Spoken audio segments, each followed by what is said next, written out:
नमस्कार दोस्तों, मैं किशोरी का मोहन चैनल से आपका एक बार फिर से स्वागत करता हूं। आज का जो विषय है वो पितृपक्ष या श्राद्ध पक्ष से है, जिसमें हम अपने पितरों या पूर्वजों का हमें आशीर्वाद प्राप्त होता है और उनकी शांति के लिए हम अपने पितरों को जल दान, अन्न दान एवं अन्य वस्तुओं से उनकी आत्मा को शांति प्रदान करने के लिए कुछ उपाय हैं, उनको करते हैं। कहते हैं कि अगर आपके ऊपर नकारात्मक शक्ति है, आपके द्वारा जो भी कार्य किए जा रहे हैं और वो समय पे नहीं हो रहे हैं, या आपके घर में अशांति का माहौल रहता है, आपके बने बने कार्य बिगड़ जाते हैं, तो कहीं ना कहीं आपके ऊपर पितृदोष होता है। तो जानते हैं इन 15-16 दिनों को विशेष किस रूप में मनाते हैं, इसके पीछे मनाने का क्या कारण है। एक पौराणिक कथा है, उसके माध्यम से हम पितृपक्ष को या श्राद्ध पक्ष को जानने की कोशिश करते हैं। तो आइए सुनते हैं ये कथा। यह पौराणिक कथा है जिसमें जब महाभारत युद्ध के दौरान योद्धा महादानी राजा कर्ण की मृत्यु हो गई थी, तो उनकी आत्मा स्वर्ग में चली गई। तो उन्हें भोजन के बजाय गहने और सोने का भोजन दिया गया, यह महसूस करते हुए कि वह इन वस्तुओं पर खुद को बनाए नहीं रख सकता। उन्होंने स्वर्ग के स्वामी इंद्र को संबोधित किया, उनसे कहा कि हे इंद्र, उन्हें असली भोजन क्यों नहीं मिल रहा है।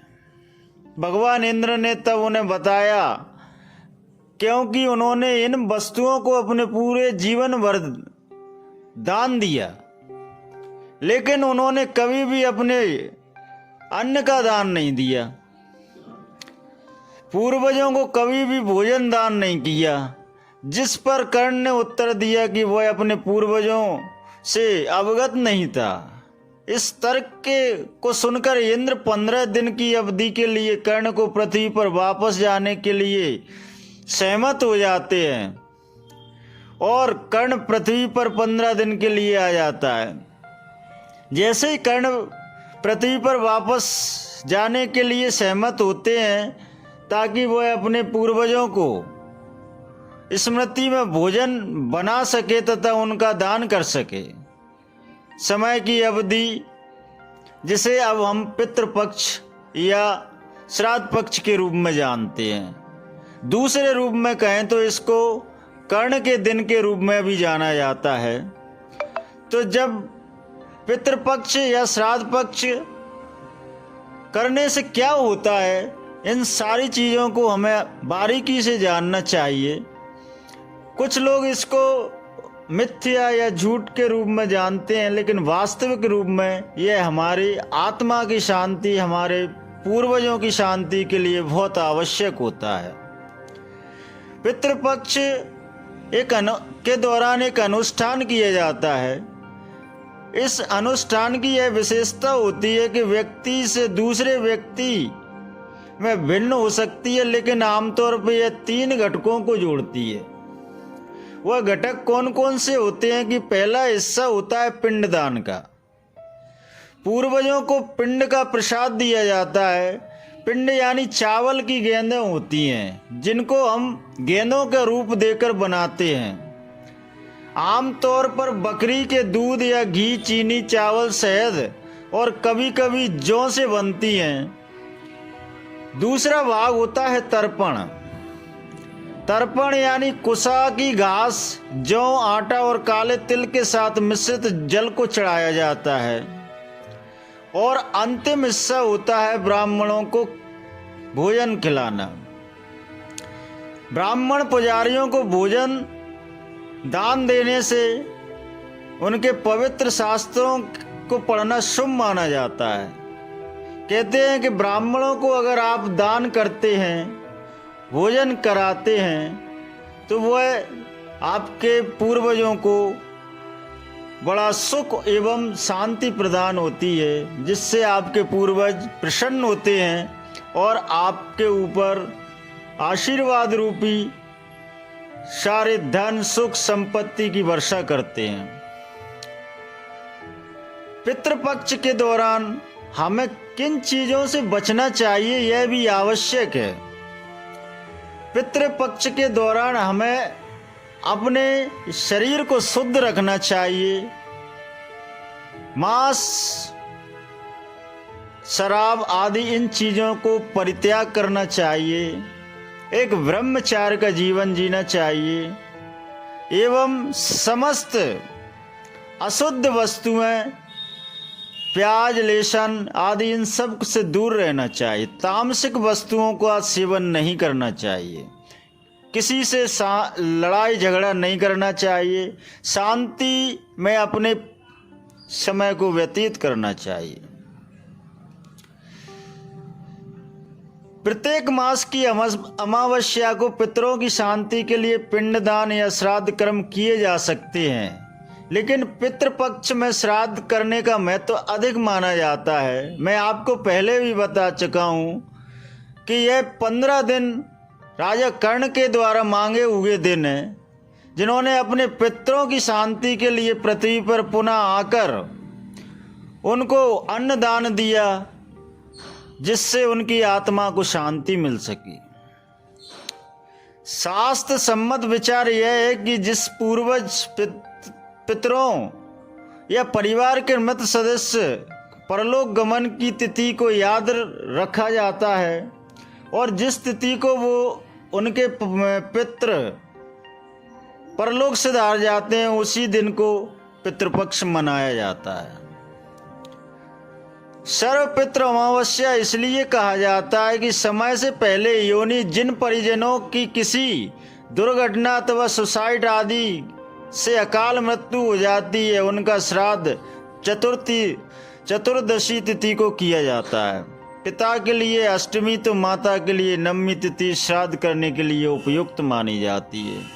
दोस्तों, मैं आपको पितृ मोक्ष अमावस्या यानी पितृ श्राद्ध संबंधी सभी जानकारी आपको देता चलता हूँ, और इसके बारे में यह भी जान लेना चाहिए कि हम पितरों को श्राद्ध या पितृपक्ष को मनाने या श्राद्ध पक्ष को मनाने से हमारे लिए क्या पुण्य मिलता है।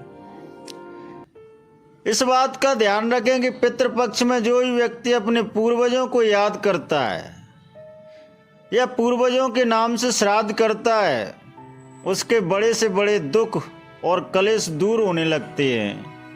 पितरों की आत्मा इतनी शक्ति होती है कि वह व्यक्ति को बड़े से बड़े कष्टों का निवारण कर सकते हैं। पितृपक्ष में पितरों को भोजन कराने से यदि पितृ प्रसन्न हो जाते हैं तो सब तरीके के ग्रह दोष संबंधी मुसीबतें टल जाती हैं। इसलिए हो सके तो इन दिनों में विशेष सावधानियों के साथ अपने पूर्वजों को प्रसन्न करने के लिए ये उत्तम दिन होते हैं।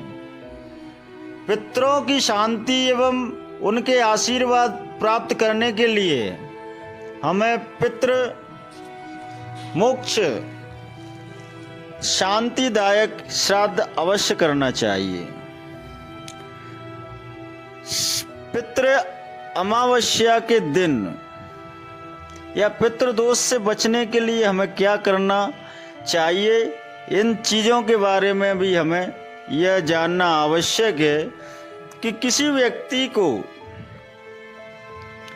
अगर उसके जीवन में अड़चनें बार बार आ रही हैं, उसका हंसता खेलता परिवार कहीं ना कहीं असहज रूप से ही बिखर जाता है, तो उसके पीछे उनके पितरों का रुष्ट होना माना जाता है। अगर आपका भाग्य आपके विपरीत हो जाता है तो कहीं ना कहीं आपके पितरों का रुष्ट होना जाता है। आपके परिवार में लंबे समय से कोई संतान प्राप्ति का कोई योग नहीं बनता, उसके पीछे भी आपके पितृदोष का होना पाया जाता है। कोई मांगलिक कार्य न होना, जीवन में भय का वातावरण रहना, हमेशा अपने जीवन से उदास एवं हताश की स्थिति में रहना, ये सारे पितृदोष के लक्षण हैं। अगर आप अपने पितृदोषों से मुक्ति चाहते हैं, अपने जीवन को खुशहाल मांगलिक रूप कार्यों में लिप्त रहना चाहते हो, तो इन 15 दिनों को विशेष मानकर अपने पितरों की यह 15 दिनों में सेवा करना चाहिए। सेवा का माध्यम है कि गौ को दान देना, ब्राह्मणों को दान देना और ऐसे जीव जंतुओं को दान देना जो असहाय रूप में हो, जो आपने कभी उनके दर्शन न किए हों, वो आपके दरवाजे पे उस दिन आ जाएं तो ये मान के चलना कि आपके किसी न किसी रूप में पूर्वज आपके द्वारे पे आए। उनको भोजन कराएं। अगर कोई दीनहीन व्यक्ति है उसको वस्त्रों का दान दें, उसको जितना हो सके अच्छे से अच्छा भोजन ग्रहण कराएं। और यही पितरों की आत्मा के लिए शांति का सर्वश्रेष्ठ उपाय है। कुशा के माध्यम से जल का अर्पण करें। जल अर्पण से भी उनकी आत्मा को शांति मिलती है। ये सब उपाय बताए गए हैं और इनको करने से हमारे जीवन में जो भी विघ्न बाधाएं आती हैं वो सब दूर हो जाती हैं और हमारे पितरों का हमें आशीर्वाद मिलता है। भगवान कृष्ण ने जब कर्ण से पूछा कि आपकी अंतिम इच्छा क्या है, तो कर्ण ने कहा, हे वासुदेव, आप स्वयं इस संसार के मालिक हो, इस ब्रह्मांड के मालिक हो। मैं केवल आपसे ये बात पूछना चाहता हूं कि मैंने जीवन भर कष्टों को सहा, अकारण ही कष्ट मेरे जीवन में प्रवेश हुए, उसके पीछे का क्या कारण है? तो भगवान कृष्ण ने कहा कि आपके ऊपर पितृ या मातृ दोष था और इन पितृ मातृ दोष होने के कारण ही आपको असह्य कष्ट सहना पड़े और ऐसे कष्ट सहना पड़े जिनको आपने किया भी नहीं था, वह दोष आपको सहना पड़े। तो कर्ण ने कहा कि हे भगवान, मैं आपकी कृपा से इन कष्टों को सहने के लिए उपयुक्त था, लेकिन अन्य कोई इन कष्टों को ना सहे, इसलिए कृपया करके विनय पूर्वक हाथ जोड़ते हुए कर्ण ने कृष्ण से कहा कि हे भगवान, इन उपायों को सबके हित के लिए आप बता दें, जिससे सबका कल्याण हो सके।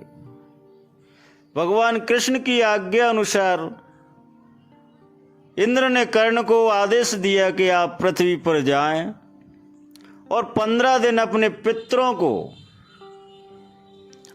जो भी जिन दानों से आपने वंचित किया है, खास तौर पे आपने अन्न दान नहीं दिया, जल दान नहीं दिया और वस्त्र दान नहीं दिया, जिनकी वजह से आपके पितरों को शांति नहीं मिल रही है, उन्होंने नीचे पृथ्वी पर पुनः वापस आके अपने पितरों की शांति के लिए अन्न दान दिया। जो बताए गए दान थे वो सारे दान उन्होंने अर्पण किए, जिससे उनके पितरों का आशीर्वाद मिला और वह स्वयं भगवान के लोक पधार गए। ऐसे ये 15 दिनों का विशेष महत्व है। हमें इन 15 दिनों में पितृदान के लिए ये तर्पण अवश्य करना चाहिए, सुख शांति के लिए यह तर्पण अवश्य करना चाहिए। इनके विशेष स्थान भी बताए गए हैं। इलाहाबाद, गया इन पे विशेषकर इन तर्पणों के दिनों में अपने पितरों का उनकी शांति के लिए अनुष्ठान कराए जाते हैं और आपको सुख शांति एवं पितृदोष से मुक्ति मिलती है।